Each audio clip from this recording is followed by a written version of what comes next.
Welcome dear friends viewers and students. आज हम administrative thinker, जिसको हिंदी में प्रशासनिक विचारक बोलते हैं, इसका यूनिट थर्ड स्टार्ट करने जा रहे हैं। इससे पहले हमने इसके 2 यूनिट ऑलरेडी अपलोड कर लिए हैं।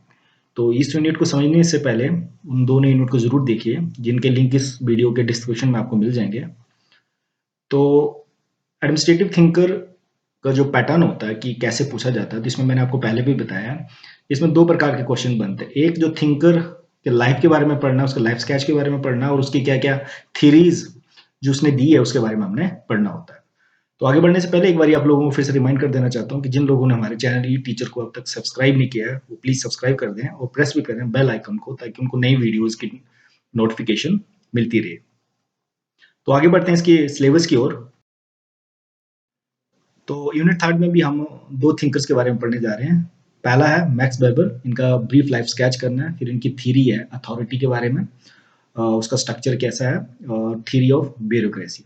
फिर उसके बाद जो सेकंड है वो है हार्वर्ड साइमन, उनका ब्रीफ लाइफ स्केच करना है।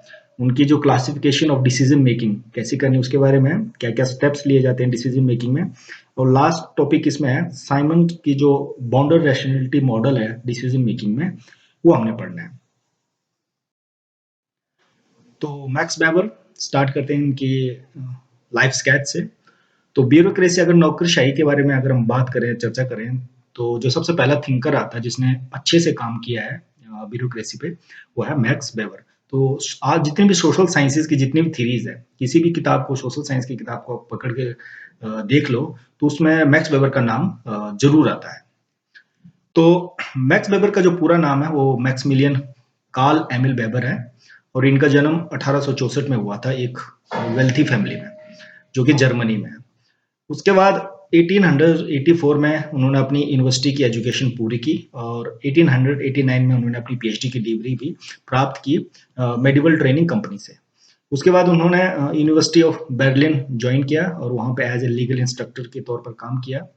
और उसी दौरान उन्होंने अपनी दूसरी बुक भी लिखी जिसका नाम था Roman agrarian history and its significance for public and private law. ठीक है, 1891 में बुक आई थी। आपने डेट्स और बुक का नाम जरूर याद रखना है डियर स्टूडेंट्स, क्योंकि ये एमसीक्यूज के तौर पर आपको क्वेश्चन पूछे जाएंगे। फिर उसके बाद 1894 में वो प्रोफेसर बन गए पॉलिटिकल साइंस के एट फील्डबर्ग यूनिवर्सिटी में। और उसके बाद 1897 में उन्होंने हिडबर्ग यूनिवर्सिटी में भी एज ए प्रोफेसर काम किया। फिर 1897 में उनके पिताजी की डेथ हो जाती है, और जिससे वो काफ़ी प्रभावित हो जाते हैं, और उनकी जो फिजिकल और मेंटल हेल्थ वो काफ़ी डिस्टर्ब हो जाती है, और उन्होंने अपने जॉब से भी उसके बाद रिजाइन कर देते हैं। और लगभग 20 साल तक उन्होंने कुछ नहीं किया, और 20 साल के बाद दोबारा से टीचिंग लाइन में ज्वाइन करते हैं।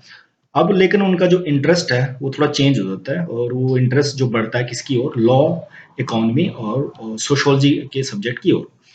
तो अपने उनकी बहुत सारी जो काम है वो सडन मृत्यु के कारण उनके बहुत सारा जो उन्होंने थीरीज लिखी थी, जो बहुत सारे आर्टिकल या बुक्स पे काम कर रहे, तो तकरीबन अनकम्प्लीट रह गए सडन डेथ की वजह से।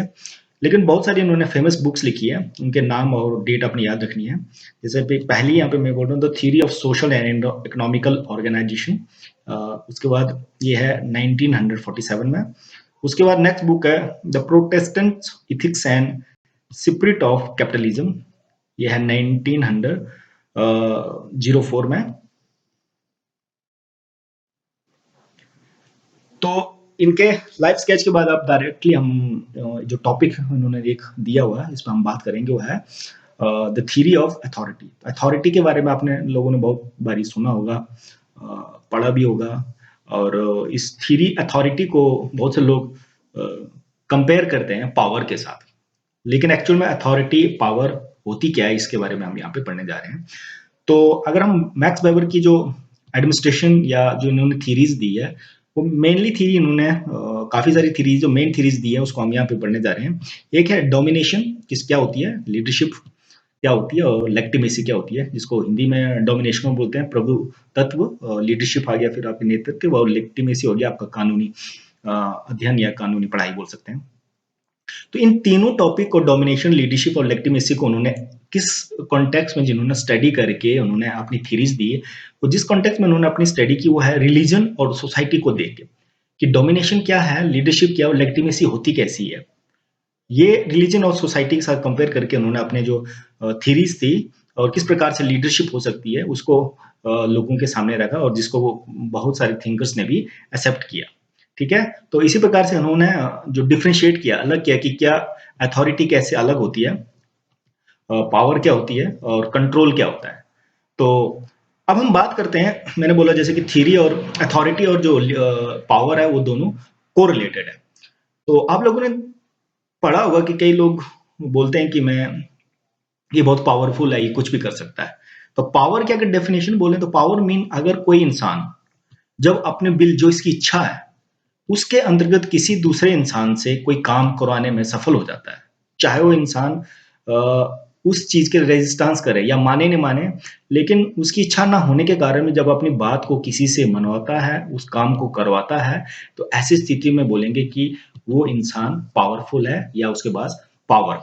ठीक है, तो साधारण भाषा में जब कोई इंसान किसी की बात को मानता है, चाहे वो इच्छा के साथ माने या बिना इच्छा के भी उस काम को करे, तो उसको बोलेंगे पावर। और सिमिलरली अथॉरिटी को भी इसके साथ कोरिलेट किया जाता है, लेकिन ये डिफरेंट कैसे है। तो अथॉरिटी भी मतलब जब क्या होता है, एक डेफिनेट ग्रुप ऑफ पीपल, ठीक है, जब किसी की बात मानते हैं तो उसको बोलते हैं अथॉरिटी। या अथॉरिटी भी सेम डेफिनेशन की, जो कोई इंसान किसी इंसान से काम करवाता है या अपनी बात को मनवाता है तो उसको अथॉरिटी। तो यहाँ पे आप देख सकते हो कि अथॉरिटी और पावर दोनों सेम लग रही है, लेकिन ये डिफरेंट क्यों है। तो मैंने यहाँ यहाँ पे एक बात बता रहा हूँ कि डेफिनेट ग्रुप ऑफ पीपल, ऊपर वाले पावर में मैंने ये नहीं बताया। तो डेफिनेट ग्रुप ऑफ पीपल मतलब एक इंसान है किसी वीडियो के पोस्ट में, या वो है तहसीलदार है या वो डीसी है। जब वो उसके अंतर्गत जहां पर डीसी होता है, उसके अंतर्गत जो भी स्टाफ होता है, जब उनसे अपनी बात मनवाता है, उससे काम करवाता है या जो चाहता है वो ऑर्डर देना, वो अगर वो ऑर्डर देता है, ऐसी स्थिति में वो आ गई अथॉरिटी। लेकिन विपरीत में अगर कोई इंसान सोसाइटी में जहां पे वो अपने इंटेलिजेंस के बेस पे, जहां पे वो अपने शक्ति के बेस पे, अपने फिजिकल पावर के बेस पे जब किसी से काम करवाता है, तब आ गया पावर, उसको बोलेंगे पावर। तो कहने का डिफरेंस ये है कि अथॉरिटी मतलब जब कानूनी तौर पर जब ये डिफाइन हो कि कौन सा इंसान किस पे रूल करेगा, किसको अपना ऑर्डर देगा, तो उसको बोलते हैं अथॉरिटी।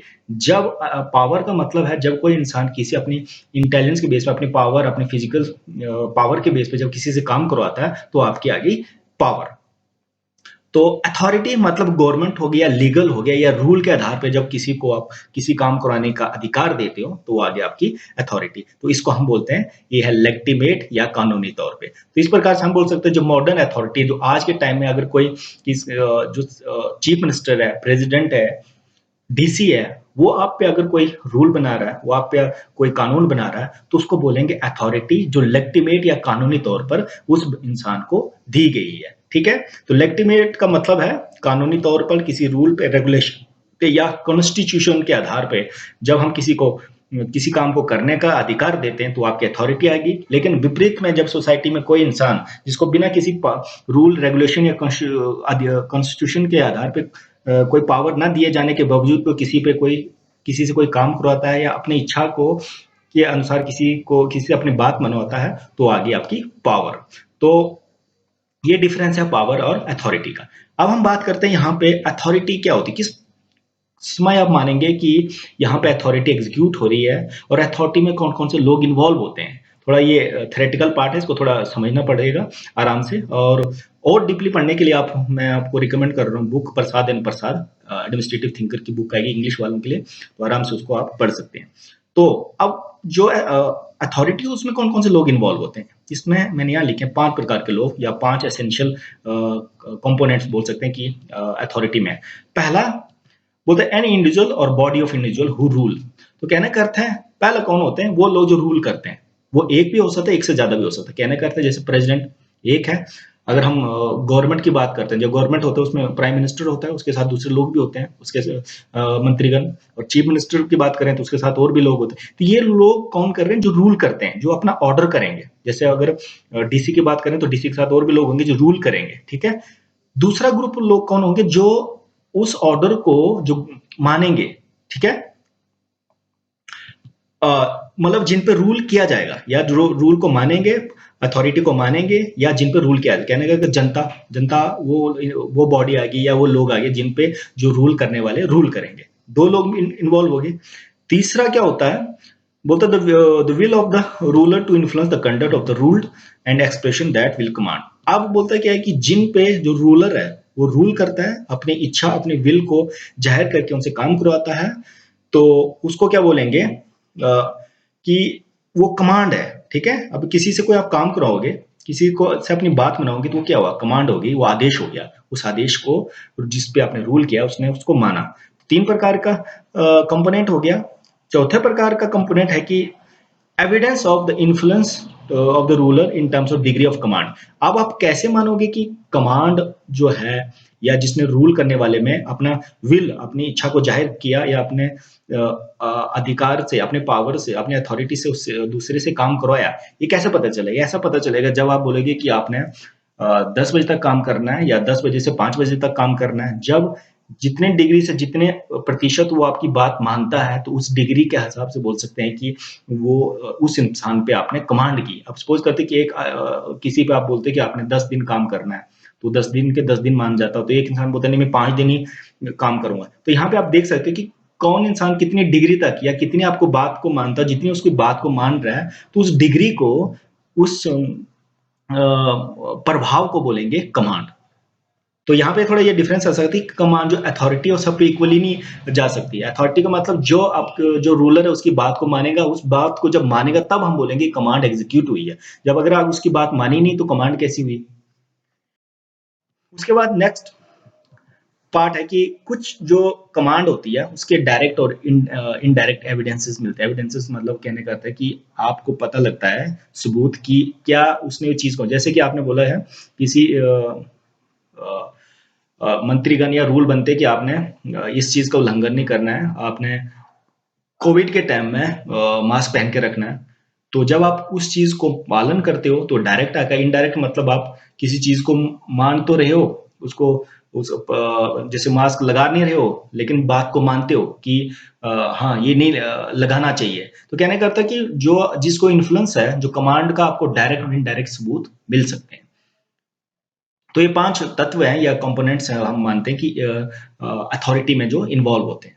तो अब आगे बढ़ते हैं इसमें कि वेबर के जो एडमिनिस्ट्रेशन में उन्होंने नेक्स्ट टॉपिक दिया है कि डोमिनेशन। डोमिनेशन का हिंदी में जो अर्थ मैंने यहाँ पे लिखा हुआ है कि प्रभुत्व, या बोल सकते हैं कि किसी का प्रभाव, प्रभाव दूसरे लोगों पर। तो प्रभाव आपने देखा कि अथॉरिटी की मैं बात कर रहा हूँ। अथॉरिटी में एक जो रूल करता है, दूसरा जो जिस पे रूल किया जाता है, जिस पे रूल करने वाला अपनी बात मनवाता है, तो जो बात जिससे मनवाई जाती है तो उस पर बोल सकते हैं सीधे डोमिनेशन या प्रभाव। ठीक है, लेकिन कहने का अर्थ है कि आज के टाइम में, मॉडर्न के टाइम में प्रभाव या वही बात मानी जाएगी जो लेगिटिमेट होगी, जो कानूनी तौर पर होगी। जैसे कि आप कानूनी तौर पे जो सीएम बना है, जो उसको चुन के भेजा, पीएम बना है, जो रूल या रेगुलेशन के हिसाब से किसी पद पे है, जब वो कोई ऑर्डर देता है तो उसको आप मानते हो, इसलिए मानते हो क्योंकि कॉन्स्टिट्यूशन के आधार पे हमने ऐसा सिस्टम बनाया है कि कुछ लोग होंगे जो गवर्नमेंट फॉर्म करेंगे और उसके बाद रूल करेंगे। तो ऐसी स्थिति में जिनके डोमिनेशन में हो, जिसके प्रभाव में हो, लेकिन उनका प्रभाव इसलिए सहन करो या उनकी बात इसलिए मान रहे हो क्योंकि वो लेगिटिमेट है, कानूनी तौर पर उनको वो अधिकार दिए गए हैं। अब इस लेगिटिमेशन में, इस डोमिनेशन में भी यहाँ पे 4 कैटेगराइज किए हैं, 4 पर्सन की कौन कौन से होते हैं। तो इसको ध्यान से समझना है। पहला बोलता है कि डोमिनेशन वाले में are custom to obey command. तो इसमें वो लोग होते हैं जो कमांड को मानेंगे, उनको माननी ही है, पालन करना ही है। सपोज करते हैं कि अब डीसी है, डीसी के अंदर के जितने भी स्टाफ है तो उनको उसकी कमांड का पालन करना पड़ेगा। अगर किसी एजुकेशन डिपार्टमेंट में डायरेक्टर है, उसके अंदर जितने भी जो डिपार्टमेंट है तो उनको बात माननी पड़ेगी। क्यों? क्योंकि वो उस सिस्टम के अंदर जुड़े हैं पहले लोग।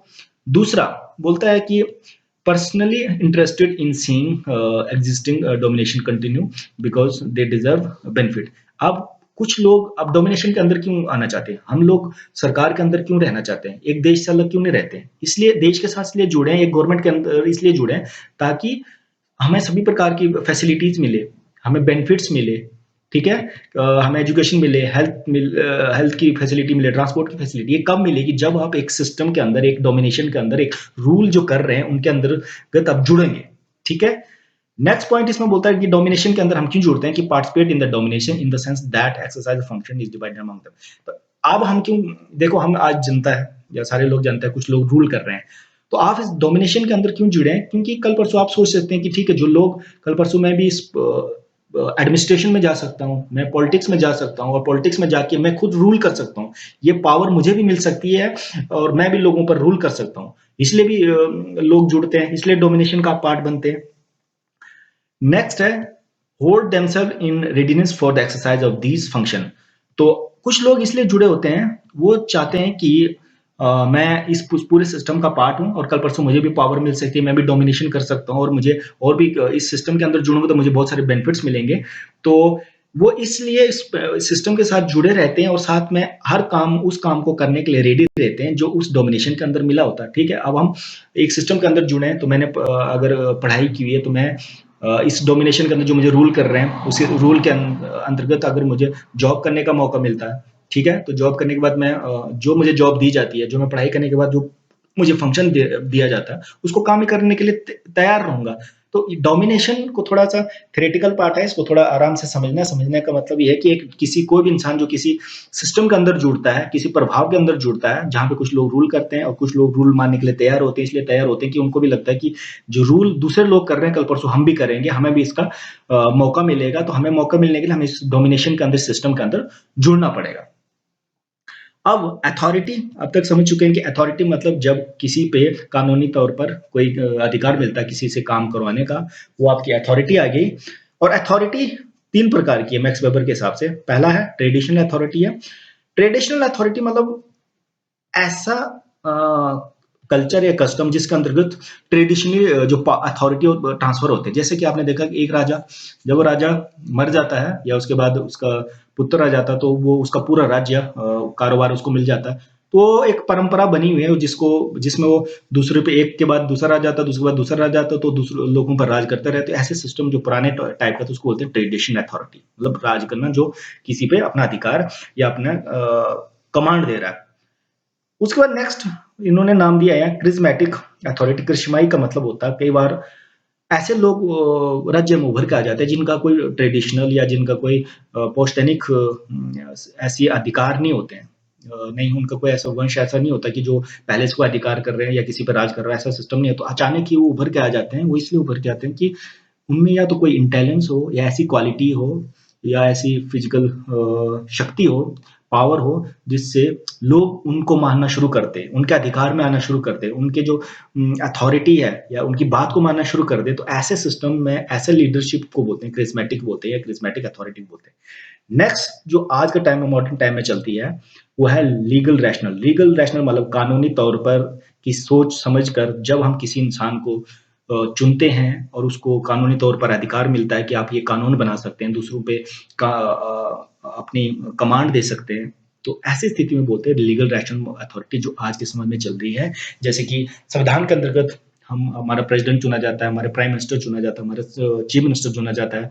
एडमिनिस्ट्रेटिव की बात करें, चाहे डीसी हो गए, तहसीलदार हो गए, बीडीओ हो गए, प्रोफेसर हो गया, कोई भी जो इंसान किसी सिस्टम के अंदर आ रहा है, जो किसी पे रूल कर रहा है, जो अपनी बात को, अपनी इच्छा को रखता है, दूसरों से पे डोमिनेट करता है, दूसरों पे काम करवाता है, तो इसको बोलते हैं लीगल रैशनल, जो कि कानूनी तौर पर या आगे चलती है। तो ये तीन प्रकार की अथॉरिटी को डिवीजन की गई। अब हम आगे बात करेंगे कि इन तीनों में से सबसे अच्छी कौन सी है और किसको आप मानते हैं कि ये इस प्रकार की अथॉरिटी चलनी चाहिए।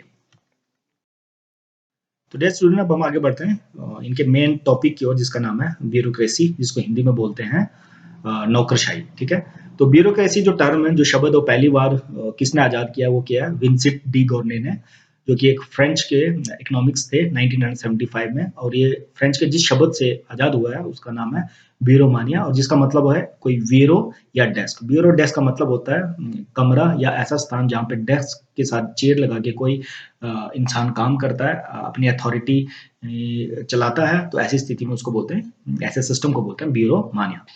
तो मैक्स वेबर ने ब्यूरोक्रेसी सिस्टम को किस प्रकार से एक्सप्लेन किया है, वो बोलते हैं कि एडमिनिस्ट्रेशन जो है एक ऐसा सिस्टम है, एक जिसमें इस प्रकार की कैरेक्टरिस्टिक्स पाई जाती हैं, जहाँ पे एक्सपर्ट लोग जो काम करते हैं, जो किसी इम्पार्शियलिटी या भेदभाव के साथ काम नहीं करते हैं, इक्वालिटी के साथ काम करते हैं, जो बिना किसी फेवरेटिज्म या किसी भाई भतीजावाद के बिना काम करते हैं, सबको इक्वालिटी के साथ काम करते हैं। तो ब्यूरोक्रेसी एक ऐसा सिस्टम है। तो अब इस ब्यूरोक्रेसी जो उन्होंने जो अथॉरिटी का सिस्टम दिया है, इसको हम कंपेयर करेंगे, जिससे पहले हमने क्रिस्मेटिक पढ़ा और ट्रेडिशनल पढ़ा। लेकिन उससे पहले क्या करेंगे, यहाँ पे देखेंगे। तो ब्यूरोक्रेसी पहली बार जो इन्होंने चर्चा की, जो डिटेल में इन्होंने पढ़ा, इन्होंने बोला कि ब्यूरोक्रेसी सबसे बढ़िया तरीका है शासन करने का, और ये एक आइडल टाइप है, आदर्श टाइप है। इन्होंने अपनी book the theory of social and economic organisation में इसके बारे में लिखा। अब इन्होंने बात करें कि ब्यूरोक्रेसी सबसे बेस्ट क्यों है, या अथॉरिटी करने के अलग-अलग तरीके कौन-कौन से हैं। तो ब्यूरोक्रेसी या अथॉरिटी के 2 तरीके हैं। एक है पैट्रिमोनियल, पुश्तैनी बोलते हैं हिंदी में इसको, पुश्तैनी नौकरशाही या पैट्रिमोनियल ब्यूरोक्रेसी। पैट्रिमोनियल ब्यूरोक्रेसी को 2 पार्ट है, एक है ट्रेडिशनल, एक है क्रिस्मेटिक टाइप अथॉरिटी। तो ट्रेडिशनल और क्रिस्मेटिक मैंने आपको पहले बताया कि ट्रेडिशनल मतलब जब किसी वंशवाद कि या परंपरा के तौर पर एक राजा के बाद दूसरे राज्य को अथॉरिटी मिलती है, अधिकार मिलता है राज करने को, तो ट्रेडिशनल आ जाती है। क्रिस्मेटिक मतलब अगर किसी के पास अच्छा इंटेलिजेंट है, कोई पावरफुल है, फिजिकली पावरफुल है, तो जो अब वो अपने उस पावर के आधार पे लोगों पर अपना शासन करना, अपना बिल, अपनी इच्छा चलाना शुरू कर देता है, चाहे वो माने न माने, तो इसको क्रिस्मेटिक बोलते हैं। लेकिन इन दोनों ट्रेडिशनल क्रिस्मेटिक को हम मॉडर्न टाइप में नहीं मानते। क्यों? क्योंकि ट्रेडिशनल को क्यों माने कि राजा का बेटा राजा क्यों अधिकार करे, या कोई भी इंसान जिसमें अगर थोड़ी इंटेलिजेंट है या थोड़ा उसको फिजिकल पावर है, तो वो क्यों राज करे। तो इन दोनों को हम नहीं मानते आज के मॉडर्न के टाइप में। हम मॉडर्न टाइप में उस अथॉरिटी को, उस सिस्टम को मानते हैं जो लीगल हो, जो कानूनी तौर पे जो कानून सब लोगों ने बनाया हो, उसको बोलते हैं लीगल रैशनल ब्यूरोक्रेसी, या साधारण रूप में आप इसको ब्यूरोक्रेसी भी बोल सकते हैं। तो इसी लीगल रैशनल मॉडल को, लीगल रैशनल ब्यूरोक्रेसी को वेबर का वेबरियन मॉडल भी बोलते हैं। ठीक है, तो आपने समझ चुके हो ब्यूरोक्रेसी मतलब अधिकार जो रूल रेगुलेशन या कानून या संविधान के तौर पर जब कुछ लोगों को मिलता है जो दूसरों पर राज करते हैं, तो बन गया ब्यूरोक्रेसी या लीगल रैशनल मॉडल भी बोल सकते हैं। अब लीगल रैशनल मॉडल जो है, लेजिटिमेसी है जो कानूनी तौर पर, उसमें क्या क्या पॉइंट्स हैं, किस आधार पर बोल सकते हैं कि ये लीगल है, क्या क्या चीजें उसमें पाई जाती है, आपने देखना। लीगल रैशनल में आपने देखा होगा कि अगर लीगल रैशनल या ब्यूरोक्रेसी की बात करें, तो वो किसी रूल या कंडक्ट के आधार पे होता है। देखो संविधान है, उसमें कुछ चीजें पहले से लिखी गई हैं, और उसी के आधार से सारी चीजें चलती है। जैसे प्रेसिडेंट किस प्रकार से चुना जाएगा, प्राइम मिनिस्टर किस प्रकार से चुना जाएगा, सीएम किस प्रकार से चुना जाएगा, सारी चीजें लिखी गई है। वही लोग आगे जाके अधिकार करते हैं, वही लोग अपने किसी पे अपना कमांड देते हैं। उसके बाद नेक्स्ट इसमें क्या होता है, application of law within the limits of organisation at is interest. तो कहने का अर्थ है कोई भी लॉ बनता है, कोई भी रूल बनता है, वो उसी जगह पे लागू होता है जहां के लिए बनाया गया होता है। आपने देखा होगा कि कुछ स्टेट रूल या रेगुलेशन उस स्टेट में लागू होते हैं, कुछ सेंटर और स्टेट में दोनों जगह लागू होते हैं। तो कहने का था कि लीगल रैशनल में वो लॉ जो रूल बनाया जाता है वो उसी ऑर्गेनाइजेशन, उसी लिमिट में बनाया जाता है जिसके लिए वो इंटरेस्टेड हो या जिसके लिए वो फायदेमंद हो। नेक्स्ट है, इसमें कोई भी ऑर्डर दिया जाता है तो इम्पर्सनल होता है। अब देखो ट्रेडिशनल या क्रिस्मेटिक में आपने देखा होगा कि इसमें अगर राजा को जो अच्छा लगे वो अपने हिसाब से कर सकता है, वो अपने पर्सनल डिसीजन ले सकता है। क्रिस्मेटिक में जो भी उसको अच्छा लगे। लेकिन अगर अगर हम रैशनल लीगल रैशनल की बात करें, तो कोई भी डीसी है, इवन प्राइम मिनिस्टर है या सीएम है, वो सभी के साथ सभी लोगों या आम जनता के लिए किसी भी चीज को बनाएगा, किसी एक वर्ग को या एक इंसान को देख के नहीं बनाएगा। अगर वो बनाता है तो उसके पीछे भी कोई रीजन होता है। ठीक है, तो इम्पर्सनल ऑर्डर यहाँ पे नहीं दे सकता। नेक्स्ट है स्पेयर ऑफ फंक्शन। तो कोई भी इंसान डीसी हो, टीचर हो, सीएम हो, वो वही काम करेगा, वही फंक्शन करेगा जो उसके कार्य के क्षेत्र के अंतर्गत आते होंगे। नेक्स्ट है ब्यूरोक्रेसी में क्या होता है, हायरार्की। हायरार्की में आपने देखा होगा, ठीक है, जैसे सेंट्रल गवर्नमेंट है, वहां पे आपका पीएम आ गया, उसके साथ फिर मिनिस्टर आ गया, फिर स्टेट में चीफ मिनिस्टर आ गया, या एडमिनिस्ट्रेशन की बात करें तो पहले फिर डीसी आ गया, उसके बाद नीचे और जो एडमिनिस्ट्रेटिव स्टाफ हो गया। अगर कॉलेज की बात करें तो प्रिंसिपल, तो उसके पीछे नीचे दूसरा स्टाफ होगा। तो ब्यूरोक्रेसी या लीगल रैशनल मॉडल में हायरार्की या पदानुक्रम जरूर होगा। तो यहाँ पे आपने इसको पदानुक्रम लिखना है। Next point legal rational model में मानूंगा कि पर्सनल एंड पब्लिक एंड्स। तो यहाँ पे आपने देखा होगा कि जब कोई इंसान किसी रूल को चलाता है, किसी पे अधिकार देता है, तो वहां पे कुछ चीजें पर्सनल एंड भी हो सकती है और कुछ पब्लिक एंड। पर्सनल का अर्थ है कि आप कुछ लोगों को, कुछ किसी खास वर्ग को देख के जब आप किसी पॉलिसी को बनाते हो, उस पॉलिसी को, उस वर्ग को उठाने के लिए तो पर्सनल एंड भी हो सकते हैं, पब्लिक एंड जो आम जनता के लिए बनाए जाते हैं। और नेक्स्ट आपने देखा होगा कि लीगल रैशनल या कानूनी जो भी ऑफिस होता है या गवर्नमेंट रिकॉर्ड होता है तो वो लिखित रूप से होते हैं, वहाँ पे सारा कुछ सिस्टम एक रिटर्न होता है या कागजी तौर पे कार्रवाई होती है। लेकिन अगर आप ट्रेडिशनल की बात करो या क्रिस्मेटिक में बात करो, वहाँ पे ऐसी चीजें नहीं होगी, ये सारी चीजें नहीं रहेगी। तो सबसे बेस्ट आज के टाइम में जो मॉडर्न तरीके में जो रूल लगने का तरीका है वो है रिटर्न या उसको लीगल रैशनल मॉडल, जिसकी बहुत सारी हमने पॉइंट्स यहाँ पे देखे हैं। तो ये सारे पॉइंट अब हम फिर दोबारा बात करते हैं कि लीगल रैशनल मॉडल की क्या क्या कैरेक्टरिस्टिक्स हो सकती है। तो अब तक हमने एज्यूम कर लिया कैरेक्टरिस्टिक्स या ऑब्जेक्टिव कि लीगल रैशनल मॉडल जो अथॉरिटी या राज करने, प्रशासन करने का तरीका है, वो उसकी क्या क्या कैरेक्टरिस्टिक्स हैं और वो किस प्रकार से अच्छा है, आइडियल है आज के टाइम में। तो पहली बात कैरेक्टरिस्टिक्स की बात करो, इसमें हायरार्की होती है, इसमें पद बनाए गए हैं क्वालिफिकेशन के हिसाब से, एक्सपीरियंस के हिसाब से, उसके कार्य के हिसाब से। इसमें यूनिटी ऑफ कमांड मतलब कौन किसको आदेश देगा, प्रिंसिपल किसको आदेश देगा, डायरेक्टर ऑफ हायर एजुकेशन किसको देगा, सीएम किसको देगा, सब चीजों का ऑलरेडी डिफाइंड है। उस रूल रेगुलेशन के हिसाब से वो कमांड अपना आदेश देगा। रैशनैलिटी मतलब बराबरी, विवेकपूर्ण सोच समझ के किसी चीज को किया जाता है और किसी रूल रेगुलेशन के अंदर किया जाता है तो उसको रैशनल वे बोलते हैं। स्पैन ऑफ कंट्रोल, जैसे कि आपने देखा कि पीएम का अधिकार क्या होगा, सीएम का अधिकार क्या होंगे, प्रेसिडेंट का अधिकार क्या होंगे, बीडीओ का क्या होंगे और डीसी के क्या होंगे। तो वो सारे जो काम करने के नियंत्रण के दायरे हैं वो सारे एक्सप्लेन होंगे पहले। उसके बाद नेक्स्ट स्पेशलाइजेशन। तो आपने देखा होगा कि अगर बिजली विभाग है, पीएचई विभाग है, तो अलग अलग विभाग, अलग अलग सब्जेक्ट को हमने स्पेशलाइजेशन की है, उनकी जिस काम में माहिर है वैसे हमने सिस्टम बनाया है। उसके बाद अगर हम लीगल रैशनल की बात करें तो वहाँ फिक्स सैलरी है। लेकिन आप ट्रेडिशनल की बात करें तो राजा खुश आए तो आपको किसी महीने ज्यादा भी तनख्वाह दे दो, किसी महीने कम भी कर दे। लेकिन सिस्टम जब रैशनल की बात करते हैं या लीगल रैशनल की बात करते हैं ब्यूरोक्रेसी में, वहाँ सारी चीजें फिक्स्ड और पहले से तय होगी।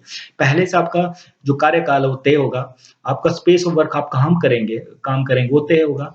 आपको उस काम के अंतर्गत जिस ऑर्गेनाइजेशन में उस प्रकार के क्या क्या अनुशासन है, क्या डिसिप्लिन वो आपको मेंटेन करना है और किसको आप अपने निर्देश और दिशा दोगे, डायरेक्शन किसको दोगे, किस स्टाफ को ऑर्डर दोगे। तो ये सारी कैरेक्टरिस्टिक्स होती है लीगल रैशनल मॉडल में या ब्यूरोक्रेसी मॉडल में, जिसको हम आज के टाइम में मॉडर्न टाइम में अपना रहे हैं या इस पे हम काम कर रहे हैं।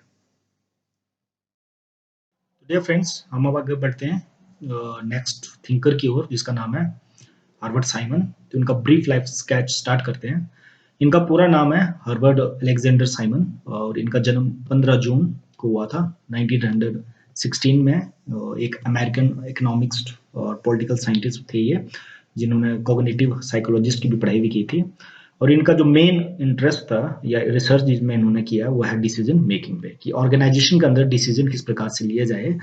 और इस डिसीजन मेकिंग पे, ऑर्गेनाइजेशन पे रिसर्च करते हुए उन्होंने एक अपनी खास थ्योरी दी जिसको बोलते हैं bounded rationality decision making theory या सेटिस्फाइंग मैन भी बोलते हैं। ठीक है, तो इन्होंने नोबेल पीस प्राइज भी लिया है इकोनॉमिक्स में 1978 में, टर्निंग अवार्ड भी लिया है 1975 में। तो इनका जो पूरा रिसर्च था इंटरडिसिप्लिनरी था, मतलब सारे सोशल साइंसेज के सारे डिसिप्लिन को, सारे सब्जेक्ट्स को देखते हुए उन्होंने सारे सब्जेक्ट को पढ़ाई करते हुए, कॉग्निटिव साइंस को पढ़ाई करते हुए, कंप्यूटर साइंस को पढ़ाई करते हुए, पब्लिक एडमिनिस्ट्रेशन या मैनेजमेंट को देखते हुए इन्होंने जो काम किया मेनली डिसीजन मेकिंग में किस प्रकार से एक बाउंडेड रैशनैलिटी डिसीजन मेकिंग लिया जाए। तो उन्होंने अपना जो मैक्सिमम टाइम है वो कार्नेज मेलन यूनिवर्सिटी में बिताया है और 1949 से 2001 तक ये वहाँ पे काम करते रहे। तो 1933 में अगर हम बात करते हैं इनकी, इन्होंने यूनिवर्सिटी पहुंचे थे ये साइमन, और शिकागो यूनिवर्सिटी में, जहाँ पे इन्होंने सोशल साइंसेज की स्टडी करने का फैसला किया, वहाँ पे स्टडी की और मैथमेटिक्स भी पढ़ा। तो साइमन को अगर देखा जाए तो उन्होंने बीए इन्होंने 1936 में कर ली थी और पीएचडी 1943 में पॉलिटिकल साइंस में की थी और यूनिवर्सिटी शिकागो से की थी। तो अपनी इस पूरी स्टडी के दौरान वो बहुत ज़्यादा इन्फ्लुएंस थे हैरोल्ड लासवेल से। तो साइमन ने आगे अपने जो डिसीजन मेकिंग या ऑर्गेनाइजेशन बेस पे उन्होंने रिसर्च करने का जो सब्जेक्ट भी डॉक्टरशिप के लिए इन्होंने हैरोल्ड साइमन के अंदर काम किया और वहीं से ऑर्गेनाइजेशन डिसीजन पे काम करना इन्होंने शुरू किया।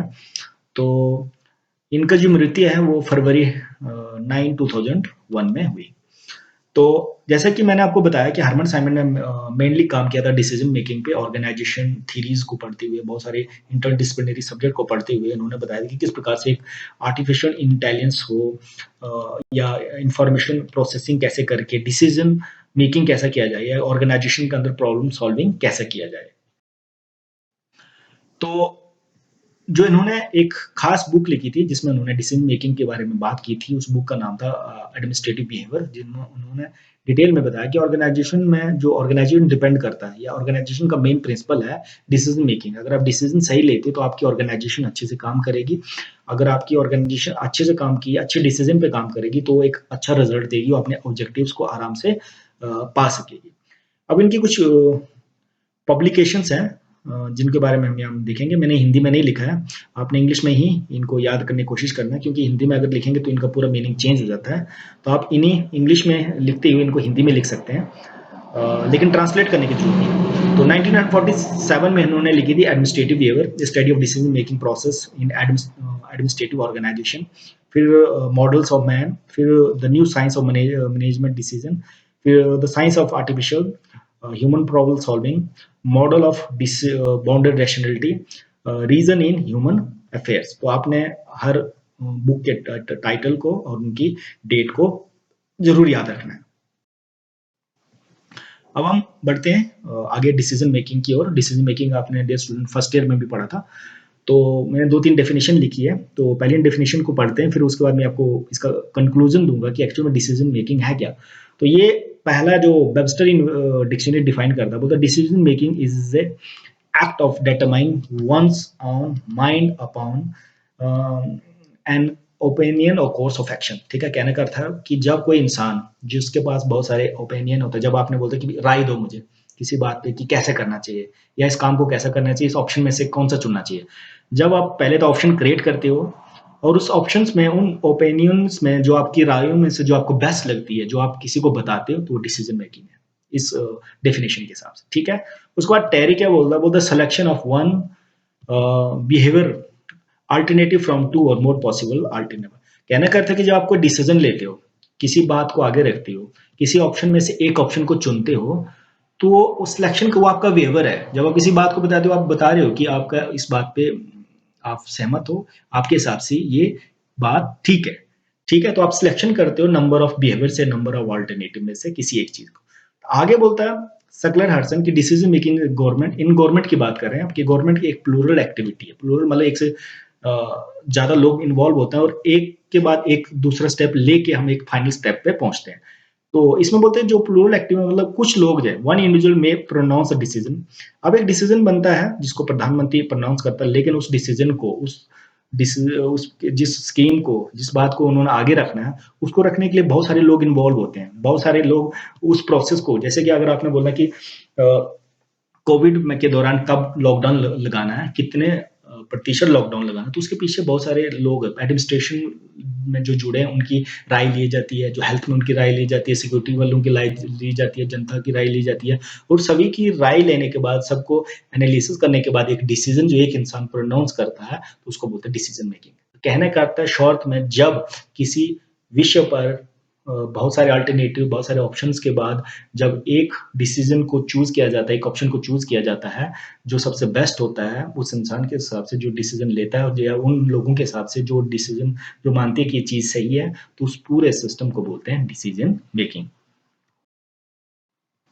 फिर हार्वर्ड साइमन ने बोला है कि डिसीजन मेकिंग के क्या क्या टाइप्स होते हैं। तो हार्वर्ड साइमन ने 2 प्रकार के टाइप दिए डिसीजन मेकिंग, एक है प्रोग्राम, एक है नॉन प्रोग्राम। प्रोग्राम डिसीजन मतलब ऐसा डिसीजन, ऐसा कार्य जो आप रोजाना करते हो। जैसे कि आप रोजाना कॉलेज जाते हो, आपने इस साल ग्रेजुएशन का फर्स्ट ईयर करना है, सेकंड ईयर करना है, उसके बाद फाइनल ईयर करना है, ये प्रोग्राम्ड है। इसमें आपने रेगुलर उसी हिसाब से किसी चीज को करते हो, तो ये प्रोग्राम, इसमें कोई डिसीजन नहीं लेते हैं। ये वन टाइम डिसीजन, जैसे डिसीजन आपने कब लिया, जब आपने +2 या 12th पास किया, तो उसके बाद आपने कॉलेज करना या किसी प्रोफेशनल में जाना, तो आपने डिसीजन, अब आपने एक मेन डिसीजन लिया कि मैंने कॉलेज जाना, तो आप कॉलेज जाने के बाद आप 3 साल तक उसी चीज को परस्यू, आपने ग्रेजुएशन करोगे, तो वो रेगुलर कॉलेज जाना, हर साल पेपर देना, सेकंड ईयर में चढ़ना, तो ये एक प्रोग्राम डिसीजन है 3 साल का। ठीक है, नॉन प्रोग्राम का डिसीजन मतलब ऐसी स्थिति आती है जब आपको, अब वो जैसे कि आपको पता है कि कॉलेज जा रहे हो, लेकिन कॉलेज जाने के बाद आप उस साल फेल हो जाते हो, तो ऐसी स्थिति में अब आपको नया डिसीजन है कि मैं कॉलेज दोबारा से शुरू करूं या कॉलेज को छोड़ दूं या कि किसी की चीज को और करूं। तो कहने का अर्थ दो प्रकार के काम होते हैं जो आप रोजाना करते हो, और कुछ काम जो नए हैं या सडन आ जाते हैं जहां पे आपको सोचना पड़ता है कि अब क्या करना चाहिए, तो उसको बोलते हैं नॉन प्रोग्राम डिसीजन मेकिंग। ठीक है। अब डिसीजन मेकिंग के लिए क्या स्टेजेस होने चाहिए, डिसीजन कैसे लेना चाहिए, किस प्रकार से आपका डिसीजन बेस्ट हो सकता है, तो उसके बारे में हम बात करेंगे। इसके स्टेजेस इस प्रकार से या स्टेप्स। पहला उन्होंने बोला, पहला स्टेप आ गया इंटेलिजेंट एक्टिविटी, बुद्धि गतिविधि। इंटेलिजेंट एक्टिविटी मतलब जब आपके पास डिसीजन लोगे, कब डिसीजन तब लोगे जब आपके पास नॉन प्रोग्राम्ड सिचुएशन आएगी या ऐसी ऐसी स्थिति आएगी जब आपको कर सोचना है कि क्या करना। सपोज करते हैं कि मैंने आपको बोला आप 12th में 12th तक, जैसे 12th तक तो आपने 6th किया, 10th किया, उसके बाद 9th किया, 11th किया, तो 12th में पहुंच गए। तब तक आपकी एक सुचारू रूप से काम चल रहा है, आपको कोई प्रोग्राम, सारी चीजें आपकी प्रोग्राम है, वो आपको ऐसे करनी ही पड़ेगी। लेकिन आपने +2 कर लिया, उसके बाद आपने क्या करना है नेक्स्ट। तो ऐसी स्थिति में जब आपके पास ऐसी नॉन प्रोग्राम सिचुएशन आती है, तो उस सिचुएशन में आपने आप डिसीजन लेना, तो पहली ये स्टेज आ गई आपकी इंटेलिजेंस एक्टिविटी। जैसे मैंने यहाँ पे डायग्राम में बताया, पहली स्टेज इंटेलिजेंस एक्टिविटी में अब आप सर्च करोगे एनवायरनमेंट में कि आपने ट्रेनिंग करनी है, ट्रेनिंग बेहतर रहेगी, कौन सी ट्रेनिंग करनी है, किस कंडीशन में करनी है, किस कॉलेज से करनी है। फिर आपके पास मतलब कह सकता है ये सिचुएशन है कि अब आपको डिसीजन लेना है, ये नॉन प्रोग्राम डिसीजन सिचुएशन है, पहले वाली प्रोग्राम थी। अब उसके बाद नेक्स्ट, अब आपको पता है कि अब डिसीजन तो लेना है, समय आ चुका है, सिचुएशन आ चुकी है।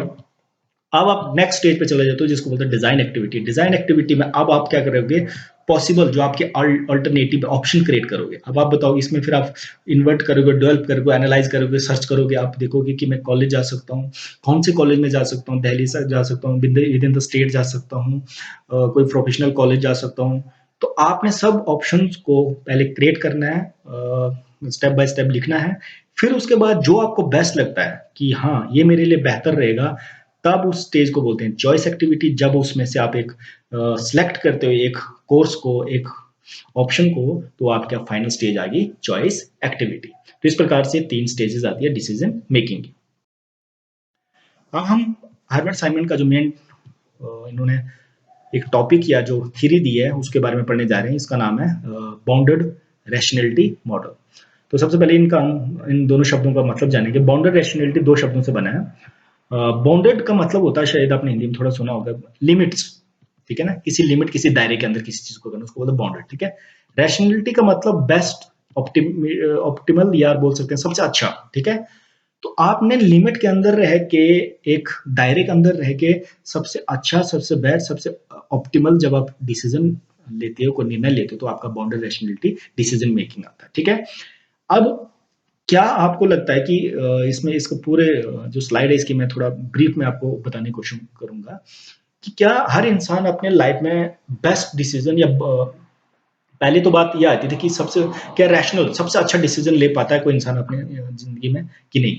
तो ऐसा पॉसिबल नहीं है, सबसे बेस्ट नहीं हो सकता। अब आप चाहते हैं कि मैं सबसे इंडिया के सबसे बेस्ट कॉलेज में एडमिशन लूं। ठीक है। तो बेस्ट कॉलेज में एडमिशन लेने के लिए वहां आपकी उतनी कैपेसिटी भी होनी चाहिए। ठीक है। आपकी कैपेसिटी नहीं है उतनी, आपकी कैपेबिलिटी नहीं है, क्योंकि अभी आपने पिछले क्लास में अच्छे से नहीं पढ़ा है, तो ये आपकी लिमिट आ गई। ठीक है। पहली लिमिट आपने नोट डाउन की। दूसरी, अगर आप बेस्ट कॉलेज में जा रहे हो तो वो दूर भी हो सकता है। बेस्ट कॉलेज तो कहीं नजदीक नहीं होगा आपके घर पास। अगर वो दूर है तो वहां जाने के लिए आपको पैसा भी चाहिए, फाइनेंशियल भी साउंड होना चाहिए। आपके घर में अगर कोई जरूरत नहीं है आपकी, तभी आप बाहर जा सकते हो। तो कहने का अर्थ है कि हम अपनी लिमिटेशन को देखते हैं।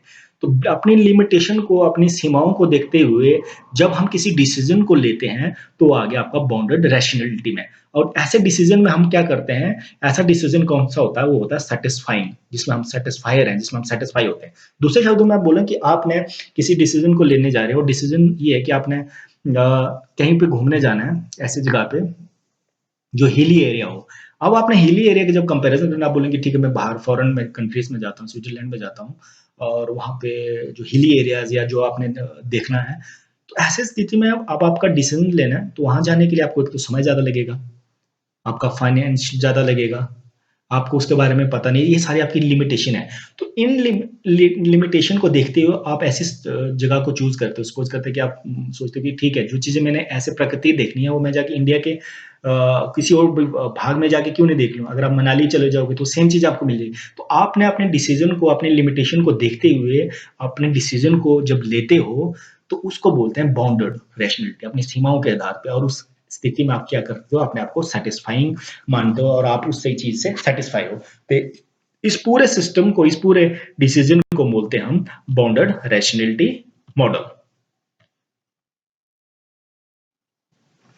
तो हरमन साइमन का ये बाउंडेड रैशनैलिटी मॉडल ये काफी आगे जाके पॉपुलराइज हुआ था, क्योंकि हर इंसान में बोलते, मैंने इस पूरा स्लाइड का ब्रीफ दिया डियर स्टूडेंट्स, तो आपने इसको सिर्फ पढ़ना है, लेकिन आपको जो इसका कॉन्सेप्ट है वो मैंने आपको बता दिया कि एक्चुअल में है क्या। तो बाउंडर रैशनैलिटी का मतलब, हम जब अपनी सीमाओं को, अपनी लिमिटेशंस को देखते हुए, जब हम अपने ऑप्शन को क्रिएट करके जब हम किसी डिसीजन को लेते हैं, तो वो डिसीजन हमारे लिए सेटिस्फाइंग होता है, जो हमें सेटिस्फाई करता है, तो उस डिसीजन को बोलते हैं बाउंडर रैशनैलिटी डिसीजन मेकिंग।